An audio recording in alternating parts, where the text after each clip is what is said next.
ಒಂದು ಆನ್ಗೋಯಿಂಗ್ ಪ್ರಾಜೆಕ್ಟ್ಸ್ಗಳು ಶಿವಮೊಗ್ಗ ಕ್ಷೇತ್ರದಲ್ಲಿ ವಿಶೇಷವಾಗಿ ನಮ್ಮ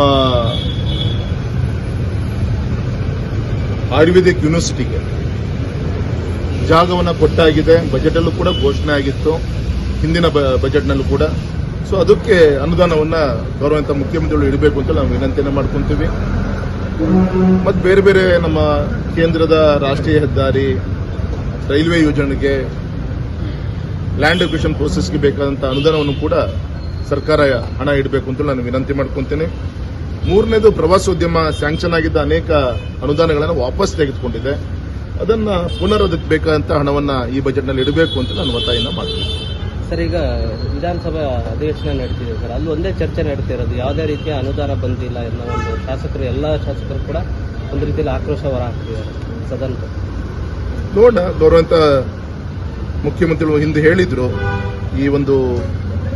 ಈ ಭಾಗ್ಯಗಳ ಮಧ್ಯನೂ ಕೂಡ ರಾಜ್ಯದ ಅಭಿವೃದ್ಧಿಯನ್ನು ಮಾಡ್ತೀನಿ ಅಂತೇಳಿ ಹಿಂದೆ ಅವರು ಆಶ್ವಾಸನೆ ಕೊಟ್ಟಿದ್ರು. ನೋಡೋಣ, ಗೌರವಾನ್ವಿತ ಮುಖ್ಯಮಂತ್ರಿ ಕೊಡುವಂಥ ಬಜೆಟ್ ನಂತರ ನಾನು ಪ್ರತಿಕ್ರಿಯೆ ಕೊಡ್ತೀನಿ ಸರ್. ಈಗ ಹೆಂಗ್ ನಡೀತಿದೆ ಸರ್ ಎಲೆಕ್ಷನ್ ತಯಾರಿ?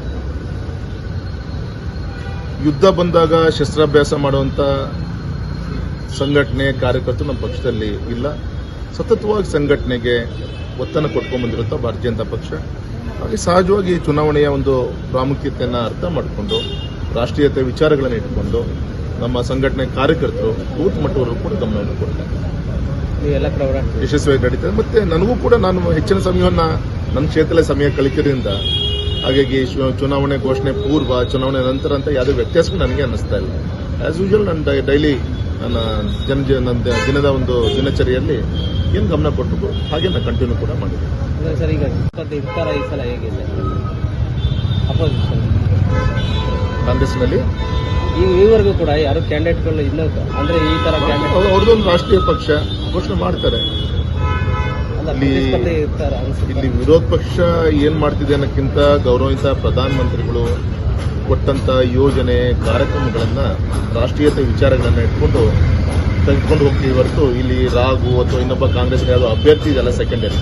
ನಮ್ಮ ಭಾರತೀಯ ಜನತಾ ಪಕ್ಷದ ತತ್ವ, ಸಿದ್ಧಾಂತ, ನಾವು ಮಾಡಿದಂಥ ಅಭಿವೃದ್ಧಿ ಕೆಲಸ, ಮೋದಿಜಿಯವರು ಸ್ವಾತಂತ್ರ್ಯ ನಂತರ ಮಾಡಿದಂಥ ಕಾರ್ಯಕ್ರಮಗಳಿಗೂ ಮೋದಿಜಿಯವರ ಒಂದು ಅವಧಿಯ ಒಂದು ಅಭಿವೃದ್ಧಿ ಕಾರ್ಯ, ಆ ವ್ಯತ್ಯಾಸವನ್ನು ಜನರಿಗೆ ಮುಗಿಸುವಂಥ ಕೆಲಸವನ್ನು ನಾವು ಮಾಡ್ತೀವಿ. Thank you.